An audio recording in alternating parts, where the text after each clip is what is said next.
반갑습니다. 이렇게 수요 오전 예배에 나오신 여러분들을 주님의 이름으로 환영합니다. 이번 주, 다음 주 다들 이제 휴가철이신 것 같습니다. 그래서 많이들 이제 오늘은 나오시지 않은 것 같은데 우리는 계속해서 이 말씀들을 좀 살펴보고자 합니다. 우리는 지난 시간 이제 마태복음을 함께 살펴보았습니다. 갑자기 왜 출애굽기를 살펴보나 이런 의문이 드실 것 같은데요. 오늘 우리가 이 출애굽기 말씀을 살펴본 것은 마태복음이 계속해서 예수님을 소개할 때 출애굽기의 언어로 예수님을 설명하기 때문입니다. 그래서 우리는 공과의 그 순서에 따라서 예수님의 세 가지의 시험을 살펴봐야 되는데 그것은 나중으로 조금 미뤄두고 오늘은 이 출애굽기의 언어를 통해 이것이 어떻게 예수님 안에서 성취되는지를 우리가 함께 살펴보고자 합니다. 오늘 우리가 살펴볼 본문 출애굽기 15장은 바다의 노래라고 불리는 유명한 본문이 이 안에 담겨 있습니다. 이 노래를 자세히 살펴보시면 하나님을 찬양하는 출애굽의 언어가 아주 가득히 있습니다. 그리고 이 언어 중에는 예수님에게 적용되는 언어도 이 노래 안에 있습니다. 왜냐하면 이 바다의 노래 안에는 이스라엘이 방금 전에 홍해를 건너서 구원을 받은 그 감격에 젖은 노래이기 때문입니다. 이제 그들을 추격하던 이집트의 군대는 저 홍해 바다 끝에 수장되었습니다. 이 장면을 목격한 이스라엘은, 하나님의 구원을 경험한 이스라엘은 바로 이 바다의 노래를 그 홍해 바닷가에서 부른 것입니다. 그런데 이 이스라엘의 회중이 몇 명이었냐면 10명도 아니고 100명도 아니고 1000명도 아니고 200만 명이나 되는 어마어마한 회중이 함께 이 노래를 부르고 있습니다. 우리가 이 찬양대, 주일 예배 때 찬양대의 이 찬양을 들으면 그 찬양의 합창 때문에 우리가 감동을 받기도 합니다. 그런데 이 앞에 계신 이 찬양대의 사람들보다 200만 명이나 되는 거대한 회중이 함께 한 마음으로 한 뜻으로 하나님께 찬양을 드리고 있는 것입니다. 그 장면이 얼마나 감동적이겠습니까?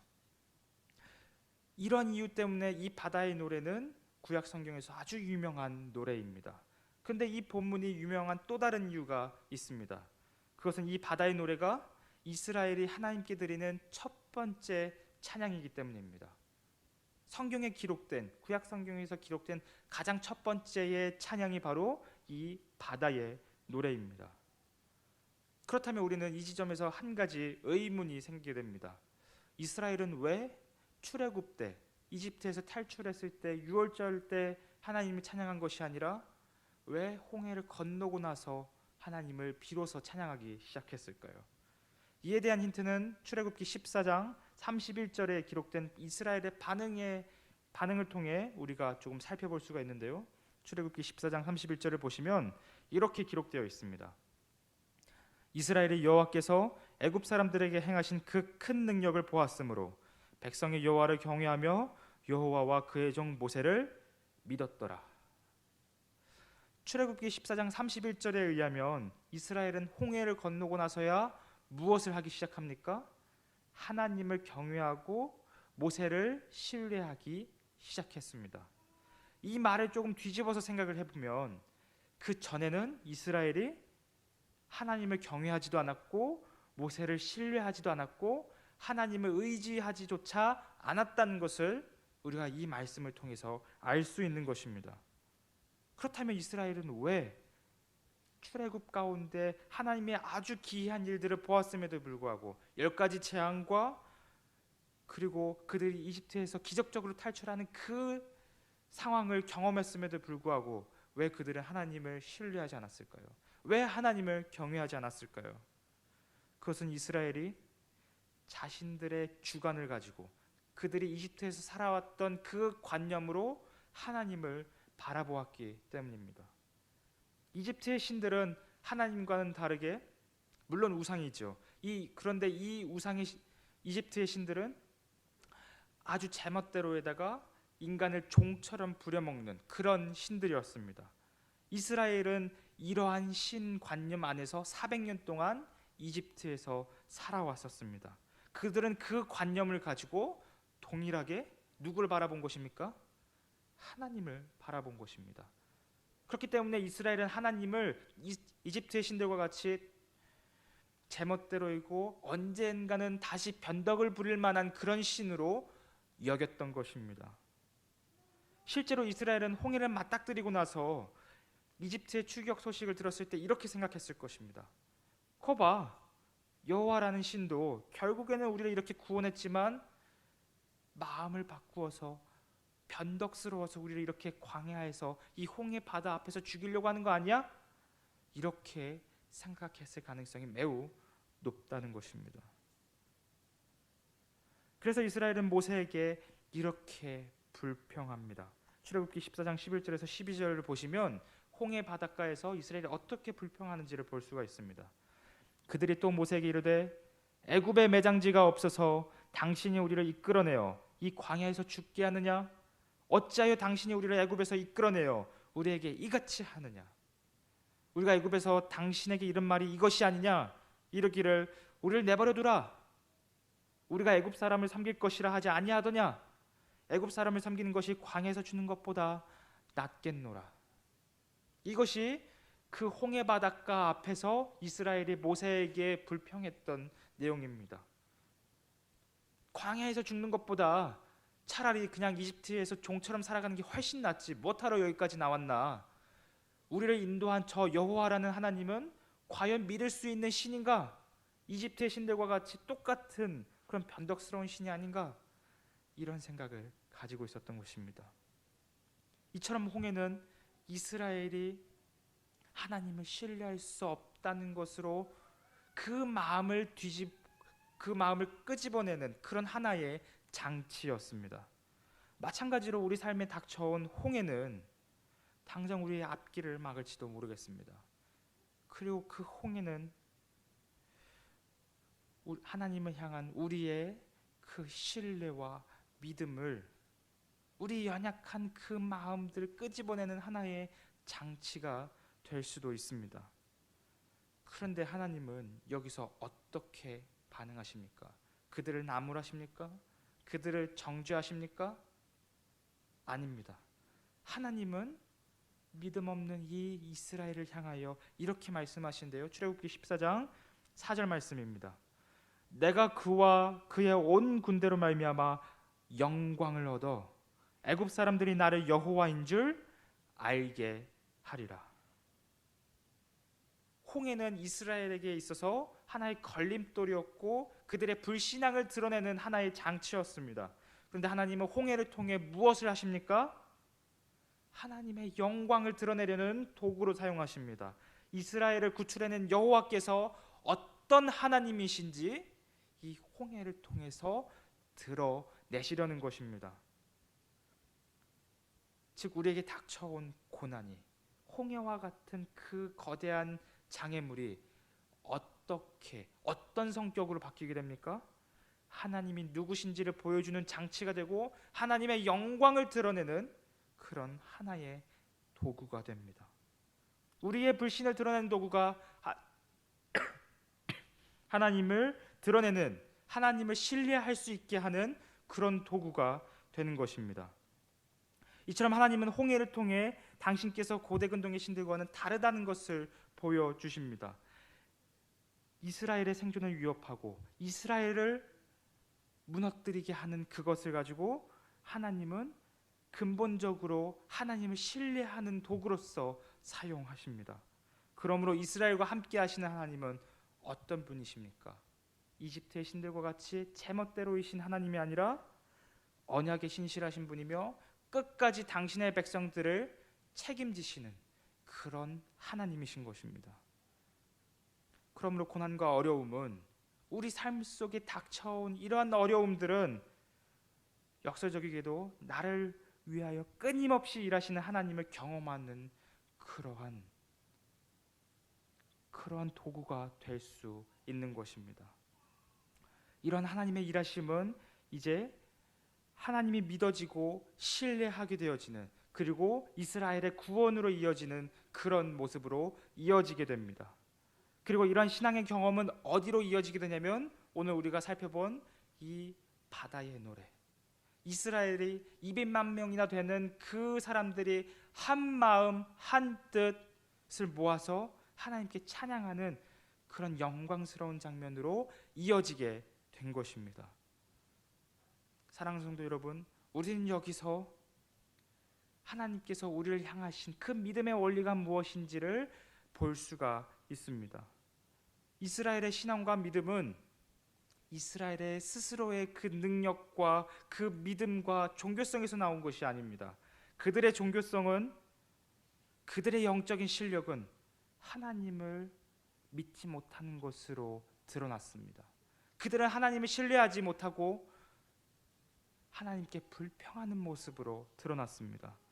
그런데 이스라엘이 어떻게 해서 하나님을 신뢰하게 되고 그리고 하나님을 구원의 하나님을 경험하게 되고 하나님을 찬양하는 그런 모습으로 이어지게 됩니까? 바로 하나님께서 그들을 향하여 일하셨기 때문입니다. 하나님께서 그들을 향해 일하시고 붙으셨기 때문인 것입니다. 그러므로 이스라엘의 신앙과 믿음은 그들의 실력에서 나오는 것이 아니라 하나님의 일하심에서부터 시작됩니다. 하나님의 일하심에서부터 그들의 믿음이 출발하는 것입니다. 마찬가지로 저와 여러분의 신앙과 믿음은 우리의 힘으로, 우리의 능력으로 이루어지는 것이 아닙니다. 내가 믿어서, 내가 하나님을 믿고 내가 예수 그리스도를 신뢰해서 우리의 신앙이 자라나가는 것이 아닙니다. 홍해와 같은 그 장애물 앞에서 그것을 해결하시는 하나님을 경험하게 되었을 때 우리는 비로소 하나님께서 어떤 분이신지를 믿고 신뢰할 수 있게 되는 것입니다. 그래서 출애굽기 15장의 이 바다의 노래는 신약 성경에서 다시 한번 불려지게 되는데요. 우리 요한계시록을 같이 한번 찾아보면 좋겠습니다. 요한계시록 15장 2절에서 4절 말씀입니다. 요한계시록 15장 2절에서 4절 말씀입니다.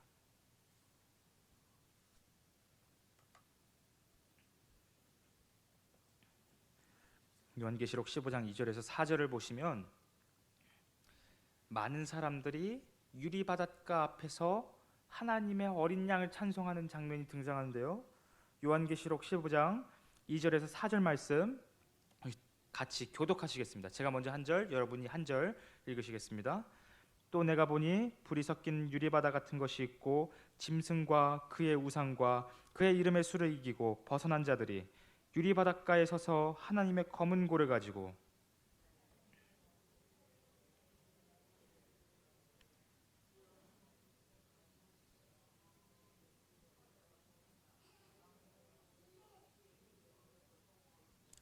같이 읽으시겠습니다. 주여 누가 주의 이름을 두려워하지 아니하며 영화롭게 하지 아니하오리까 오직 주만 거룩하시니이다.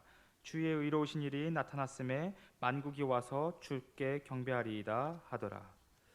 아멘. 요한계시록 15장을 보시면 출애굽기 15장에 등장한 어떤 노래가 나오고 있습니까? 바로 모세의 노래, 바다의 노래가 다시 한번 요한계시록 15장에서 등장하고 있습니다. 그렇다면 이 홍해의 바닷가에서 불렀던 이 구원의 노래가, 하나님을 찬양하는 노래가 어디서 다시 울려 퍼지고 있는 것입니까? 짐승을 심판한 유리바다의 바닷가에서 울려 퍼지고 있습니다. 우리의 최종 원수인 죽음과 흑암의 권세가 마침내 무너진 곳에서 이 어린 양의 노래가, 모세의 노래가 다시 한번 불려지고 있는 것입니다. 이것이 마태복음이 이야기하는, 우리가 지금까지 마태복음을 살펴보면서 예수님께서는 새로운 출애굽을 이끌어 가실 새로운 모세라는 것을 우리가 살펴보았습니다. 이것이 마태복음이 이야기하는 예수님께서 이끌어 가실 새로운 출애굽의 모습인 것입니다. 이 찬송이 흘러나올 수 있는 이유가 무엇입니까? 4절에 주의 의로우신 일이 나타났기 때문입니다. 이 의는 어떤 의이냐면 우리가 마태복음을 살펴보았었던 것처럼 예수님의 세례에서부터 시작하여 우리의 죄를 대신하여 죽으시는 그 십자가에서 완성되어지는 의입니다. 다시 한번요. 이 요한계시록 15장 4절에 등장하는 이 의는 우리가 지금까지 마태복음에서 살펴보았던 예수님께서 우리와 같은 모습이 되시기 위하여 세례를 받으시고 우리의 죄를 대신하여 죽으신 그 십자가에서 완성되어지는 하나님의 새로운 의가 바로 이 요한계시록 본문에 등장하는 의인 것입니다. 이 의가 바로 하나님이 예수 그리스도 안에서 이루신 하나님의 일인 것입니다. 출애굽기에서 하나님은 홍해를 가르셨다면 요한계시록에서 하나님은 예수 그리스도의 십자가 사건을 통하여 이 유리 바닷가에서 하나님의 백성들을 구원하신 것입니다. 흑암과 죽음의 권세에서 하나님의 백성들을, 저와 여러분을 구원하신 것입니다. 여기서부터 우리의 믿음이 출발하고 여기서부터 우리의 찬송이 흘러나옵니다. 이것이 구약의 출애굽이 말하는, 그리고 마태복음이 말하는 새로운 출애굽에서 비롯된 우리의 찬양인 것입니다. 그러므로 출애굽의 바다의 노래와 새로운 출애굽의 어린 양의 노래, 이 모든 노래가 저와 여러분의 노래요 고백이 되시기를 주님의 이름으로 소망합니다. 계속해서 본문을 좀 살펴보려고 하는데요, 본문 22절부터 23절까지입니다. 모세가 홍해에서 이스라엘을 인도하매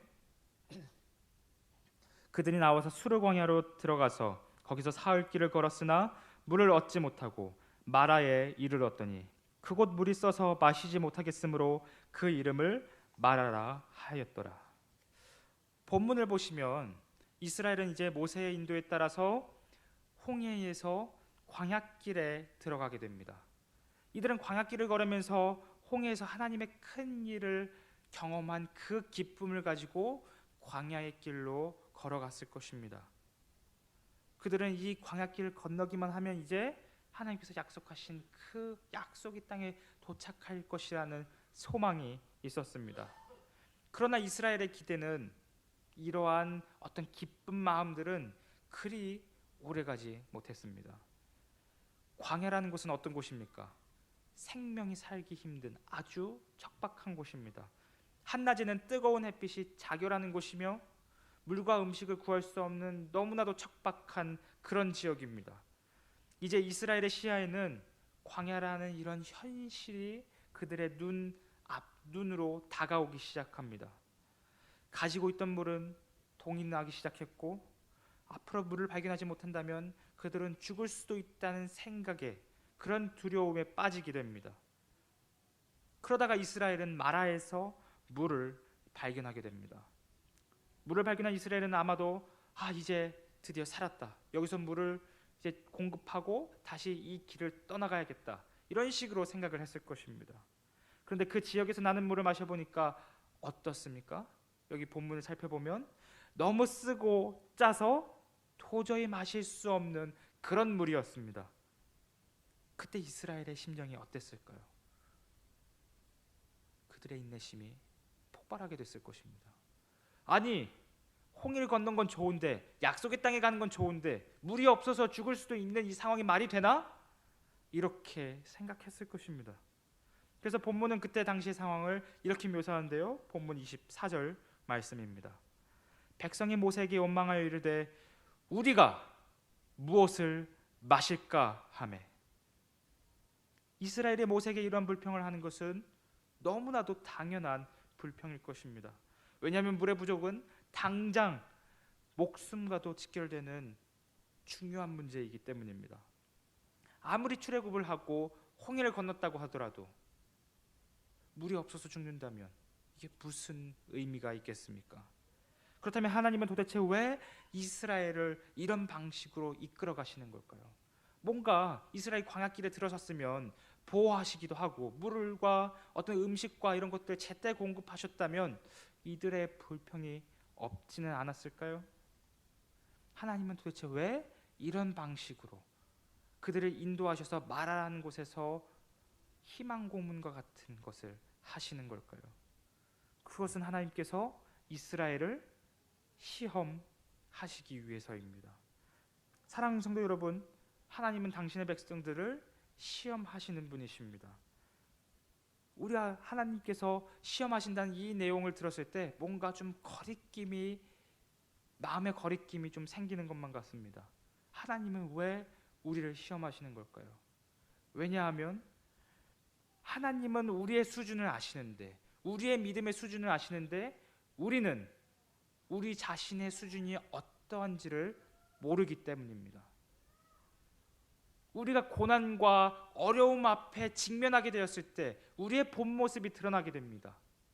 그때서야 우리는 내가 이런 사람이구나, 내가 이런 생각을 했었던 사람이구나, 내 믿음이 좋은 줄 알았더니 나는 하나님을 전혀 신뢰하지 않는 사람이었구나, 이것을 시험을 통해 내 밑바닥까지 다 드러나는 것입니다. 하나님은 우리를 그런 존재임을 알고 계십니다.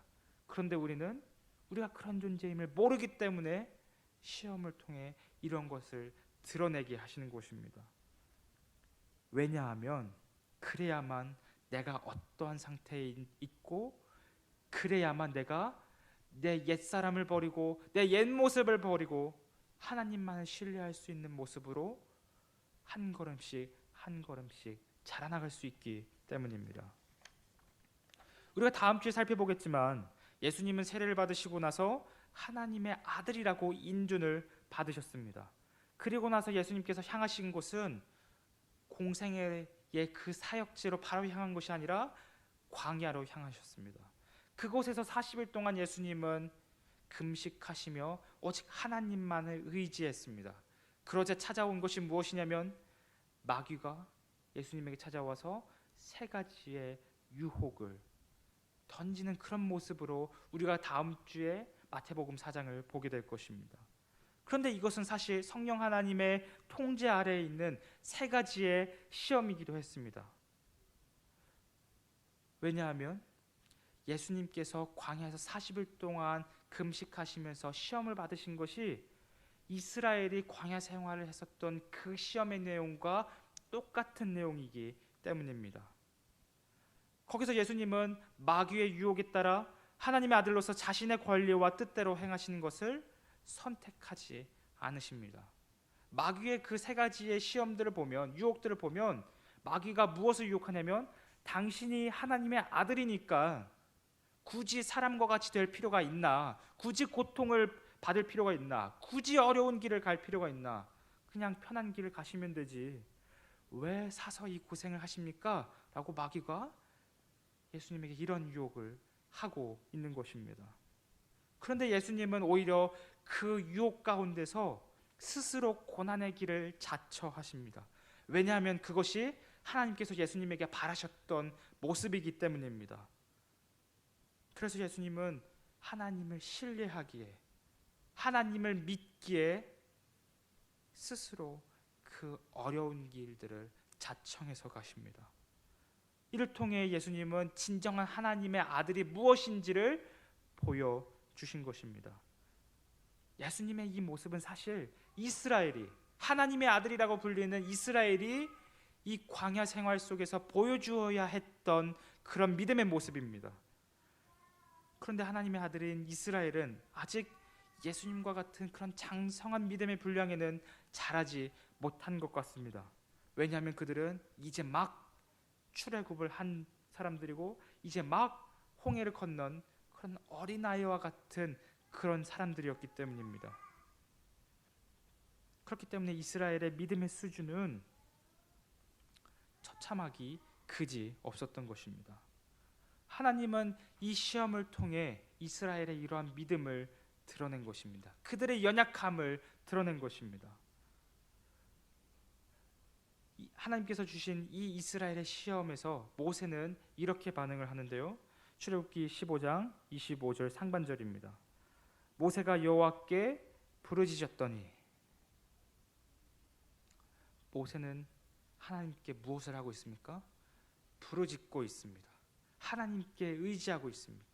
하나님께 자신의 이 상황을 요청하고 있습니다. 모세는 하나님의 시험에 이렇게 반응을 한 것입니다.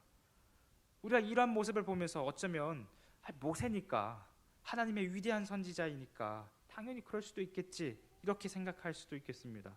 그런데 출애굽기 15장 앞장들을 보시면 하나님께서 모세를 처음 부르셨을 때 그는 하나님께 원망하고 불평불만했었던 사람이었습니다. 하나님께서 모세를 부르셨을 때 이렇게 모세는 불평을 하는데요. 아니 이제 와서 나이 80이 다 돼가지고 왜 저를 부르십니까? 아니 그때 나이 40이 됐을 때 부르시지 않고 왜 이제 와서 저를 부르셔서 그들을 구원하라고 하십니까? 저는 말이 어눌해서 못합니다. 저 말고 다른 사람을 사용하시죠. 이렇게 모세가 불평했었던 것입니다.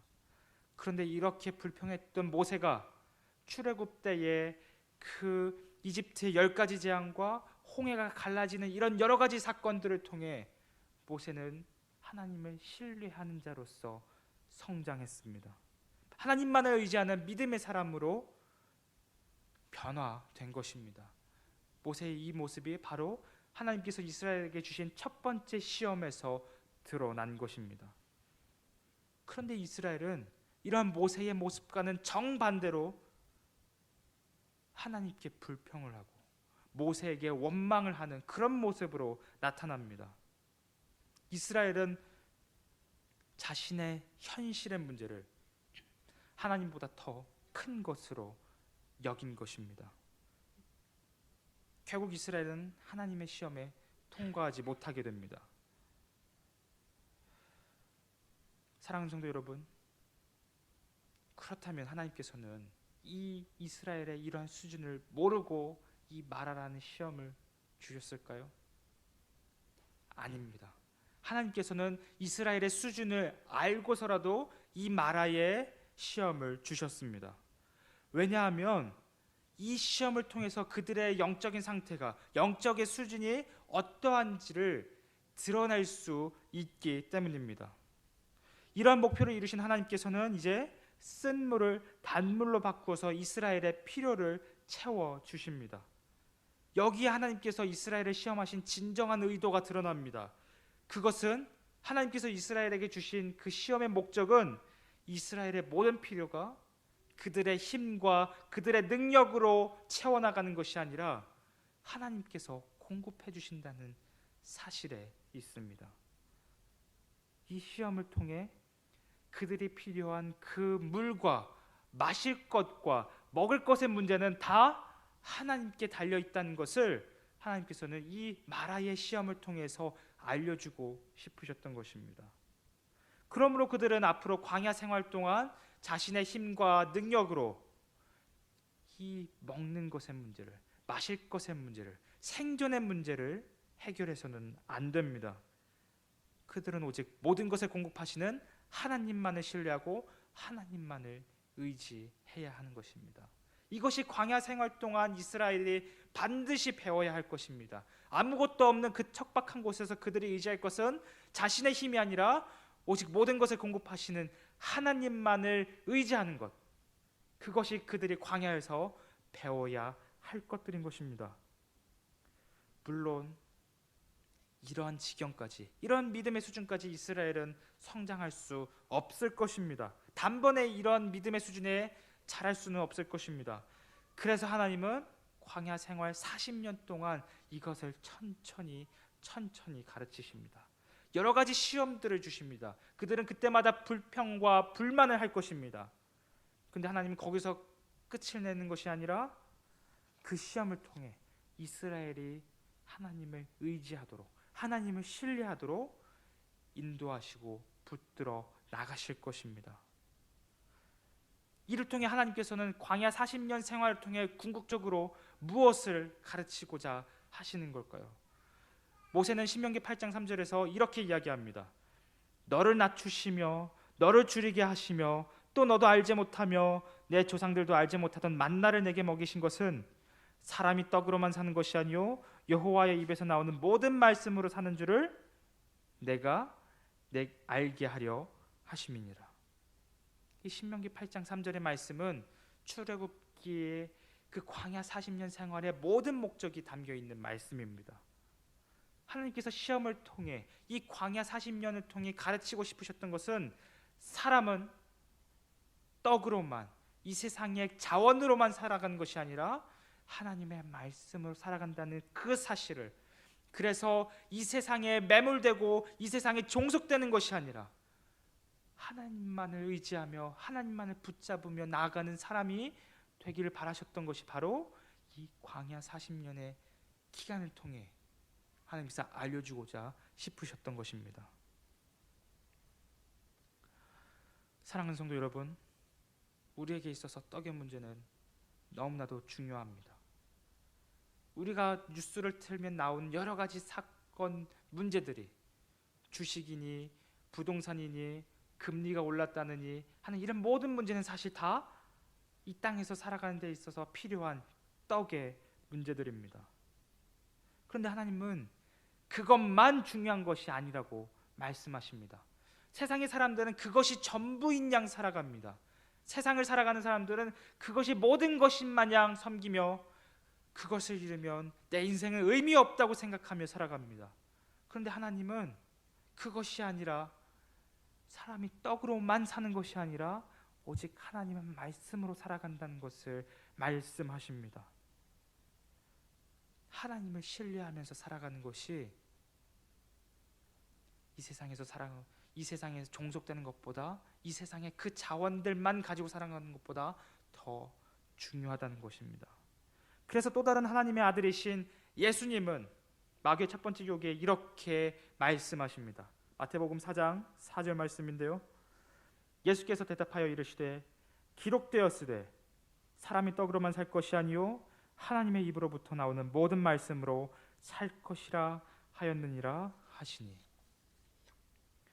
예수님은 이 말씀을 하심으로 자신의 권리와 뜻대로 행하시는 것을 선택하지 않으십니다.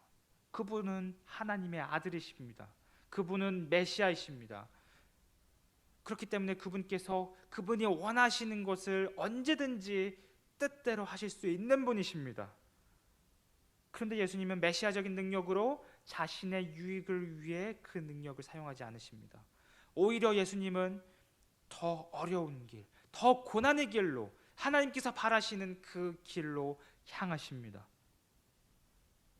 예수님은 그 어려운 순간 속에서도 오직 하나님만을 신뢰하는 믿음의 모습을 선택하시면서 진정한 하나님의 아들의 모습을 보여주신 것입니다.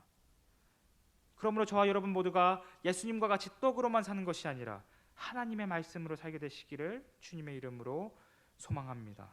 우리에게 닥친 마라의 쓴물과 같은 그 시험과 연단이 그리스도와 같이 인내와 소망의 사람으로 자라나가는 저 여러분이 다 되시기를 주님의 이름으로 소망합니다. 말씀을 좀 맺고자 합니다. 우리는 출애굽기 15장을 통해 마태복음이 말하는 출애굽의 언어가 어떤 것인지를 함께 살펴보았습니다. 바다의 노래의 이야기를 살펴보았고 마라의 쓴물 이야기를 살펴보았습니다. 바다의 노래와 마라의 쓴물 이야기는 각각 예수님이 이루실 새로운 출애굽의 모습이 무엇이고, 그리고 예수님이 하나님의 아들로서 하나님을 신뢰하는 모습이 무엇인지를 우리에게 보여주었습니다. 그리고 이 모든 이야기는 한 곳으로 초점이 향하여지게 됩니다. 바로 예수 그리스도의 십자가 죽음입니다. 이 십자가에서 새로운 출애굽이 나타났습니다. 이 십자가에서 하나님의 아들이 자신의 편한 길을 포기하시고 죽음으로 향하셨습니다. 예수님은 죽기까지, 그 죽는 그 순간까지 하나님을 신뢰하면서 죽음의 자리로 간 것입니다. 이것이 마태복음이 사용하는 출애굽의 언어입니다.